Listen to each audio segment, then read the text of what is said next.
Hey guys, it's Sean Persao 001, back at it again with video games, and back at it again with Destiny 2, and we got a lot to talk about. Well, not a ton, but the Final Shape dev gameplay stream, whatever you want to call it, it came out. It was 12:30, well, for me, 12:30 today. And I was at work, so obviously this is why this video is coming way later, way after the fact that it's done. But holy crap, Bungie, whatever you guys have been doing for these last 3 to 4 months, you have been killing it. When I tell you that this renewed my faith in the Final Shape, I mean, it's an understatement. I'm very much excited now for what the future may hold.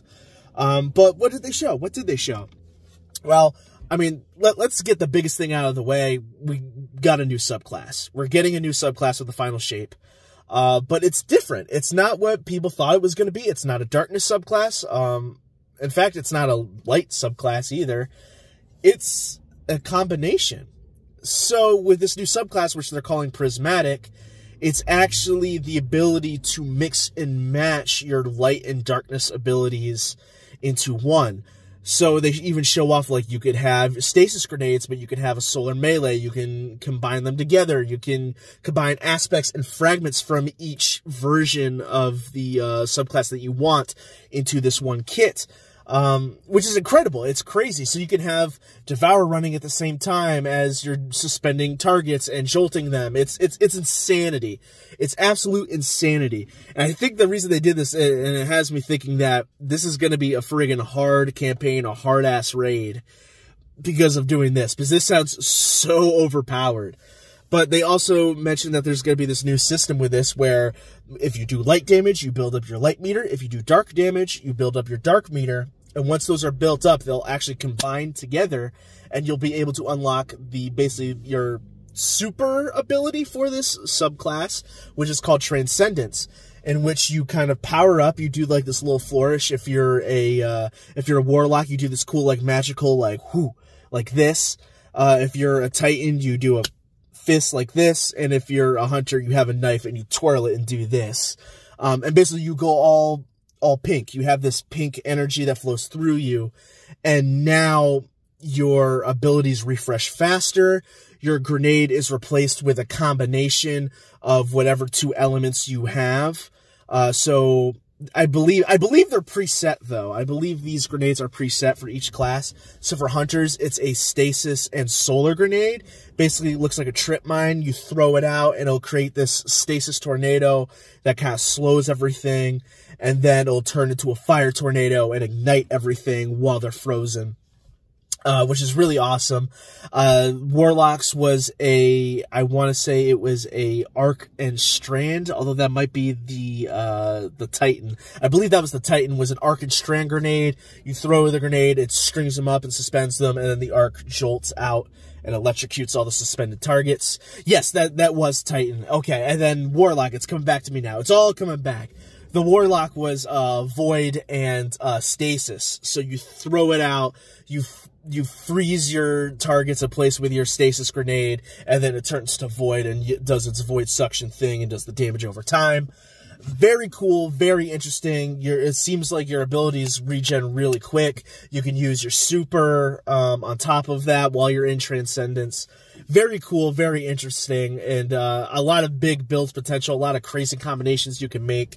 And they kind of said it's more or less like the ultimate expression of your Guardian, that you can kind of mix and match what you want. The fact you could do aspects and fragments with it too is kind of crazy. I didn't expect it to go that deep. I thought it would only be abilities. I thought it would only be your, like, maybe your dodge, if, you know, dodge or class ability maybe. But it looks like that, yeah, aspects are definitely included in that, because they show a hunter use Touch of Winter, along with Gunpowder Gamble, and do, like, crazy fucking combinations. So that looked amazing. That looked crazy. That was awesome. The second bit that they showed was that we're getting exotic class items. Every class is getting an exotic class item. So, of course, the Hunter Cloak, the Titan Mark, the Warlock Bond, and that these will be random roll exotic exotic things, I guess, I don't know how to explain it, that will combine exotic perks from other armors. Like, it will steal perks in these combinations from other ones that are available, and they're presumably random rolled. I believe they said they are random rolled. They showed off like that you can get something called the Spirit of the Star Eater, so you can get the Star Eater scales kind of buff along with Syntheseps. And this is, by the way, this is not class dependent, because they showed on the Hunter cloak that you can get like a Spirit of Syntheseps on that. So you can get like a Syntheseps perk on a Hunter, which is crazy. That sounds friggin' awesome. I'm wicked interested in that. I'd love to see where that goes from there. I'm very curious to see how that will, if it will drop a ton. They look gorgeous. They have the kind of like the terraformed pyramid kind of look to them. So they got like the silver kind of flowery looking, interesting. You know, think like Rooted Nightmares. Not in that armor, but like how that pyramid looks, you know, with the plants going around. It kind of looks like that. It's gorgeous, absolutely gorgeous piece of armor, and apparently it has a cool visual effect when you activate Transcendence. Like, it ends up shooting off like pink trails wherever you go. Really cool. And then the last big thing, which is something I never thought was going to happen. I really didn't think they were ever going to do it, but a completely new enemy faction. We got a completely new race of enemies called the Dread.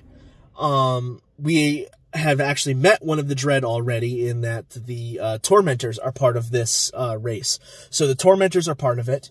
The Subjugators are part of it as well, which was going to be the new units that they had said. It was just going to be the Subjugators originally. They decided to add, I believe they had the Weaver, I want to say the Adjudicator, was it? I want to say it was Adjudicator. It was the Weaver. There's the Husk. There was the Grim. There was, I want to say it's the Adjudicator. If I figure it out, I'll add it. But yeah, there's the Adjudicator and then the Weaver. And I was very, very interested. These look like these are like some difficult enemies, so we'll kind of break that down. The Grim were like, are they like these flying like bat creatures? They called them gun bats. They basically shoot at you. They have this darkness scream that will suppress all of your abilities and slow you so you can't escape, which is why I'm thinking it's going to be a lot harder. So we have that. You have the Husk, which are like your close-up melee. They have like these big like pyramid tonfa blades they have on their arms. They get up close. They really jack you up. They'll kill you quick. They're acrobatic. But also, if you kill them, you have to kill them in the correct way, because if you don't, then they have this spirit that comes out. It almost looks like a darkness worm called a Geist that can come out and attack you. Think kind of like when you would kill the Devil Splicers in Rise of Iron, where sometimes you'll kill them and then there'll be the Siva cloud that would pop up out of their head and follow you, and you have to shoot it before it would kill you. Very much like that. So it'll shoot out of their body once you kill the Husk, and it'll go after you. And then, of course, you got the Subjugators, which we've seen everything about. So I don't really need to explain that. But you have the Weaver, which is a Strand enemy. I believe they said it's a Scion that has been transformed by the Witness, has been reshaped. But they have command over Strand. They can suspend you like the Subjugators can.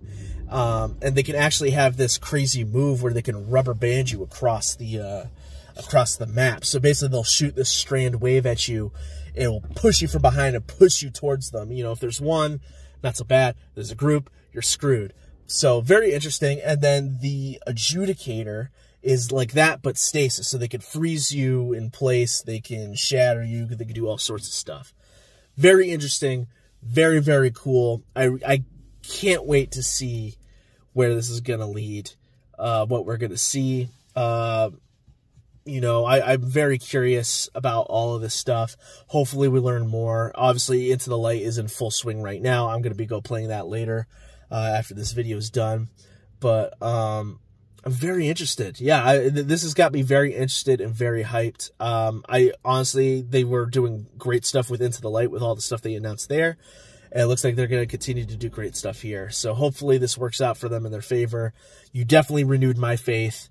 I'll definitely be playing Final Shape when it comes out. I'm definitely in on this. But anyway, how do you guys feel about all the stuff that we learned about Final Shape? Do you think it's interesting? Has this renewed your faith in Bungie a little bit? Make sure to throw that down in the comments. And, of course, apagando las luces.